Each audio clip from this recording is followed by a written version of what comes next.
Tout le monde en Haïti parle du plan Biden, celui que l'administration américaine elle-même a officiellement baptisé de Humanitarian Parole. Ce plan concerne 4 pays, le Nicaragua, le Venezuela, Cuba et Haïti. Première question. Pourquoi associer Haïti aux 3 pays les plus anti-américains de l'hémisphère? Que ce soit le Nicaragua, le Venezuela ou Cuba, ils sont les 3 pays les plus anti-américains et on vient mettre dans le même panier Haïti, dont on ne peut pas dire que Haïti soit vraiment dans le camp des anti-américains, au contraire. Bon. Alors, ce plan concerne 30 000 personnes par mois à qui l'administration américaine offre la possibilité d'immigrer aux États-Unis légalement. Donc, ça met un petit peu la pédale douce sur les illégaux. Évidemment, il faut des conditions, les conditions ne sont pas rédhibitoires. On peut facilement les surmonter. Donc 30 000 par mois pour l'ensemble des 4 pays, ce qui fait évidemment 7 500 personnes par mois pour chacun des pays. Donc, par voie de conséquence, et logiquement aussi 7 500 Haïtiens par mois. Sur un an, ça fait 90 000, et comme le programme est censé durer 2 ans, ça fait donc potentiellement 180 000 Haïtiens qui pourront, au cours des 2 années à venir, il ne reste plus 2 ans maintenant, mais sur une période de 2 ans, 180 000 Haïtiens pourront entrer légalement aux États-Unis et s'y installer, travailler et prendre racine. Alors, ce plan Biden a suscité un énorme engouement en Haïti. Nous avons plusieurs fois ici même dit combien les centres qui distribuent les documents légaux, passeports, etc., avaient été pris d'assaut par une foule enthousiaste qui allait retirer leur passeport pour pouvoir partir. Je ne sais pas si dans les 3 autres pays, l'engouement a été aussi vif, mais c'est sûr qu'en Haïti, cet engouement a été énorme et on entend beaucoup de gens actuellement dire qu'ils ne prennent pas Biden. Moi, oui, ou m'a travaillé pour me prendre Biden. Parce que, bon, les Haïtiens, comme d'habitude, dans leur souci de simplification, ont baptisé ce plan, le plan Biden, et c'est devenu un Biden. On va chercher Biden, moi, bon Biden, moi, t'as le Biden, moi, bon. Tout ça est très bien. Donc, pour parler de ce plan, qui porte le nom de humanitaire dedans, il y a le mot humanitaire dedans, nous allons un petit peu analyser, fouiller un petit peu, gratter la surface des choses et voir ce qu'il y a peut-être un petit peu en dessous de la surface. Et pour cela, évidemment, j'ai avec moi sur le plateau, comme d'habitude, notre ami William Savary. Bonsoir William et bienvenue. Bonsoir Serge, bonsoir Haïti, bonsoir Métropole, bonsoir tout le monde. Bien. Alors c'est vraiment une introduction assez élaborée qui a couvert plusieurs points. Oui. Et il faut dire le plan Humanitarian Parole. Oui. Il faut rappeler aux gens que le mot parole veut dire c'est une exclusion accordée à des prisonniers pour avoir eu de bons comportements en prison et on leur accorde 2 ans de liberté et si toutefois pendant ces 2 ans de liberté le comportement il ne récidive pas, ils peuvent préserver leur liberté et continuer leur vie. Donc, est-ce que la question qu'on se posait tout à l'heure, est-ce que les États-Unis, ou l'administration Biden plutôt, perçoivent que les Haïtiens sont en prison? Bon, pas seulement les Haïtiens, les Nicaraguayens, les Vénézuéliens, les Cubains. Alors, pour ces 3 pays-là, c'est compréhensible. C'est compréhensible, parce que d'un point de vue idéologique, absolument, ils peuvent argumenter que ces 2 pays-là, le système politique, le fait qu'ils ne sont pas d'accord avec le système politique de ces pays, les citoyens de ces pays sont en prison. Mais pour nous autres... Non. et ça a été ma première surprise d'ailleurs, c'est d'entendre le nom de ce programme. Humanitarian Parole, parole, comme vous venez de le rappeler, est un terme juridique qui s'applique exclusivement à des gens qui sont en prison, qui ont été condamnés, qui sont en prison et à qui on offre une possibilité de sortir de prison sous condition, une libération conditionnelle. C'est ça le sens du mot parole. Maintenant, il faut dire que ce qui est permis, le visa qui est permis en fait, par ce programme est aussi pour 2 ans. Et pendant les 2 ans, vous avez une chance de prouver votre capacité aux États-Unis de vous installer. Mais si toutefois, vous n'êtes pas en mesure de faire, ou si vous ne réussissez pas à le faire, votre statut retourne à la case initiale et vous êtes remboursé chez vous. Renvoyé chez vous. Renvoyé chez vous. Voilà, donc, oui. La notion de parole qui a été utilisée n'est pas anodin. Oui, oui, non, je me doute bien que tout cela a été réfléchi, mais ça pose quand même question. On ne dit pas que... On n'accuse pas les Américains de nous mettre en prison. Mais ça pose question. D'accord. Bon, alors, maintenant, William, qu'est-ce qu'il y a de vraiment humanitaire dans ce programme? Maintenant, cette question pourrait être répondue de vraiment 3 façons. Humanitaire pour qui? Pour Haïti, pour les Vénézuéliens, les 3 autres pays, ou pour Biden, ou pour le Parti démocrate américain. Parce qu'en fait, il ne faut pas sous-estimer que les gens, en général, confondent, se cachent plutôt derrière les notions très nobles, comme humanité, droits de l'homme, démocratie, pour atteindre leur propre but.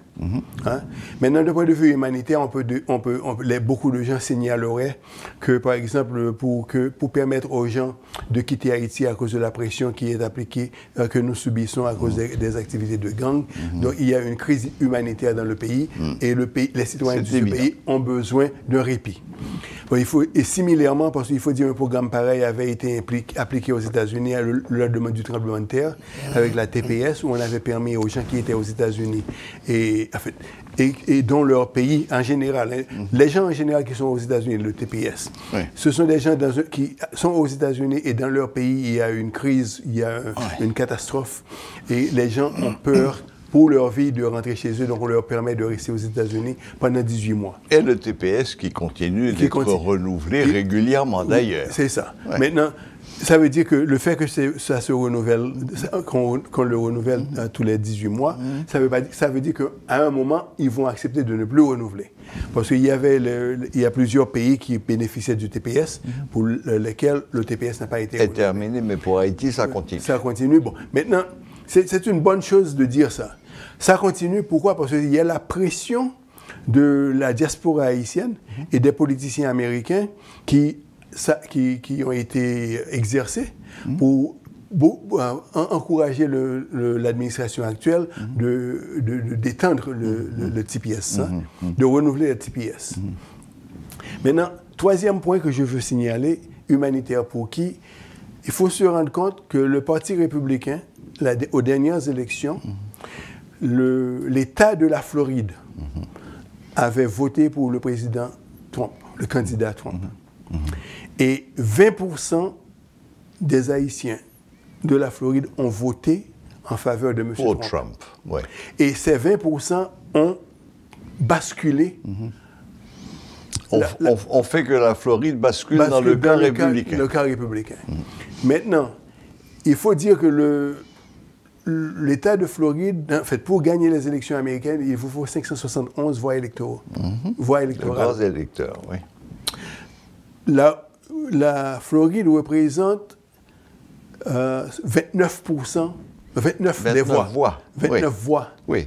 Ce qui représente... C'est un des gros États. Un des gros États des élections. Absolument. Donc, est-ce que humanitaire, est-ce que ça va permettre au Parti démocrate de faire basculer la Floride à nouveau dans le camp démocrate? Voilà. Ben oui. Donc, humanitaire, c'est qui? Oui, c'est pour qui? parce que n'oublions pas que les élections, c'est dans 2 ans. Il faut le rappeler. Il faut le rappeler. Non seulement il faut le rappeler, mais il faut dire que le programme va jusqu'aux élections et s'arrête. Et s'arrête. Voilà. Maintenant, au moment des élections, les démocrates vont offrir aux gens qui ont bénéficié de ces visas. Si vous votez démocrate, vous votez républicain, ce programme ne sera pas renouvelé. C'est un appât politique. Hein? Et avec ce programme, les démocrates cherchent à courtiser non seulement les Haïtiens, mais aussi tous les gens les Latinos qui sont au Mexique, qui sont, pas au Mexique, excusez-moi, au Texas, les Mexicains, je suis désolé. Mais dans les pays où les Latinos sont très forts, pour essayer de balancer, balancer le résultat des élections. Hein? Donc, humanitaire, c'est pour qui? Bon, moi j'ai envie de dire, c'est ce qu'on appelle le win-win situation. C'est une situation gagnant-gagnant.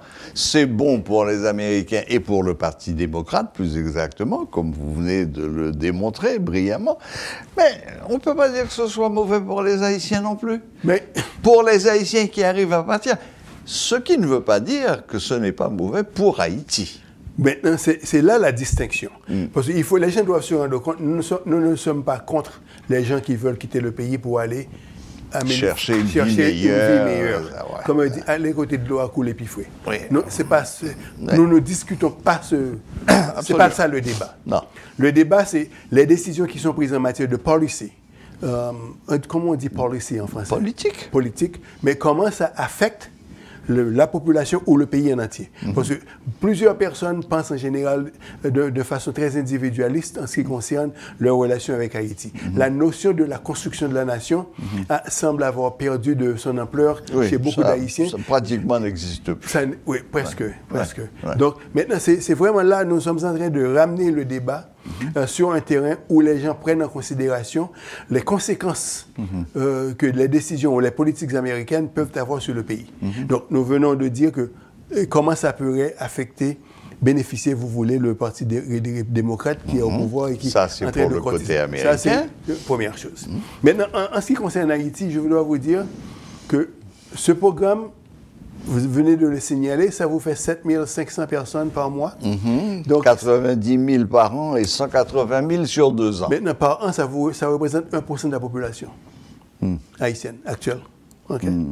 Maintenant, il ne faut pas oublier que dans les années légèrement moins. Parce qu'on est à 12 millions quand même, minimum. Là, 90 000, bon, OK. Maintenant, il ne faut pas oublier que dans les années 60, 3000 professeurs haïtiens ont été recrutés par les Nations Unies pour partir en Afrique et au Canada pour former leur système éducationnel, former leurs intellectuels, former leurs ingénieurs, etc. Il n'y a pas eu seulement des professeurs, il y a eu des avocats, il y a eu des médecins, la médecine de Montréal a atteint son degré d'excellence grâce aux médecins haïtiens. Maintenant, et depuis cette époque, nous avons constaté la dégringolade de notre système éducationnel, notre système de santé, le pays a connu une dégringolade et ça continue.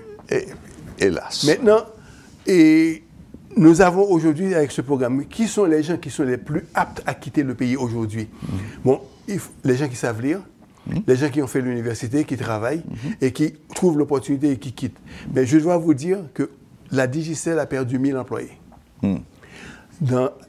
À l'ONA, qui est une des institutions de l'État, il y a certains départements qui sont quasiment dépeuplés. Il y a des écoles, il n'y a plus d'étudiants.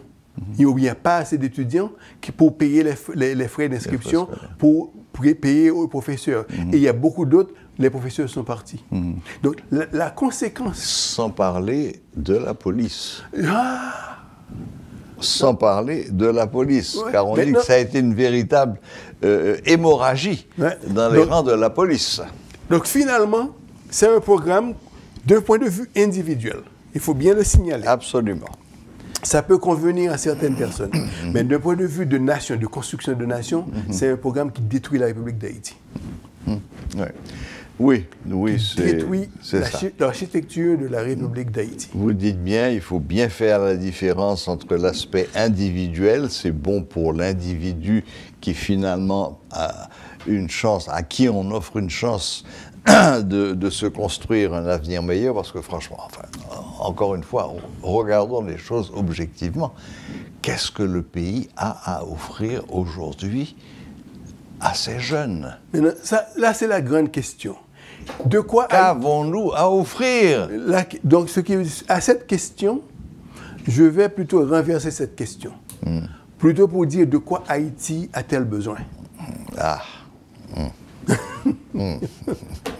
Maintenant, est-ce qu'on a besoin de visa? Je pense non. Je pense que plutôt Haïti a besoin d'accès au marché. Je pense que plutôt Haïti a besoin de leaders responsables qui prennent en charge la notion de la construction de la nation. Je pense plutôt même au niveau de la diaspora. Aujourd'hui, la majeure partie des gens de la diaspora qui mènent une politique, qui mènent les activistes, si vous voulez, de la diaspora, ce sont des gens qui sont en faveur de ce mouvement de Biden. Mais est-ce que la diaspora aurait pu jouer un autre rôle en matière de lobbying pour avoir d'autres influences sur le marché américain pour que Haïti puisse avoir d'autres types de bénéfices plutôt que le dépeuplement de la nation? Donc, tout ça, ce sont des questions auxquelles nous devons, comme pays, répondre. Parce que là, c'est une façon facile de répondre, OK, bon, les gars, ils vont partir, on va leur donner le visa. Ils ne seront plus là pour causer des troubles au pouvoir en place. Il n'y aura plus des gens pour prendre la direction des démonstrations, des contestations. Hein? Parce que ceux-là qui pourraient le faire, qui savent lire et qui connaissent l'histoire, on les a fait partir. Donc ça devient très dangereux. Très dangereux. C'est un programme qui est très dangereux pour la République d'Haïti.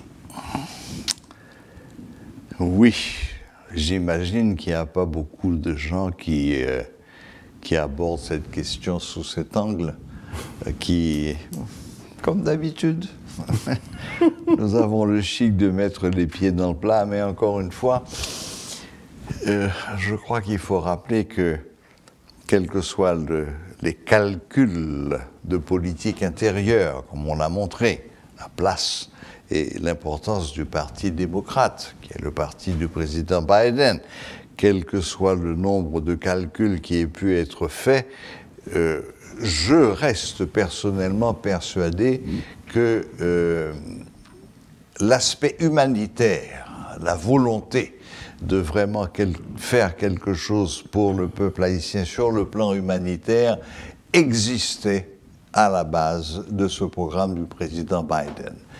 Est-ce qu'ils avaient réfléchi au fait que cela allait constituer un dépeuplement de gens valables dont les actions pourraient être utilisées pour relancer Haïti? Peut-être que dans l'administration Biden, certains y ont pensé, mais je ne crois pas que ça a été une priorité. Maintenant, le but n'est pas de dépeupler Haïti, le but quand même est, je crois, humanitaire, avec la volonté d'offrir une possibilité de vie meilleure à donc 180 000 Haïtiens sur 2 ans. Bon, écoutez, je peux dire autre chose. Pourquoi ne pas renforcer l'armée pour avoir la paix dans le pays? Pourquoi ne pas fournir aux forces de police les moyens nécessaires pour qu'on puisse trouver une sorte de stabilité sociale? Pourquoi ne pas ouvrir le marché américain aux produits haïtiens? Il y a autre chose qui aurait pu être fait. Le marché américain n'est pas fermé aux produits haïtiens, si? Il y a des limites, parce que pour faire rentrer le produit haïtien sur le marché américain, il faut passer par le ministère le département de l'agriculture. Oui, les produits agricoles, oui. Maintenant, mais ça à tous les pays. Un instant.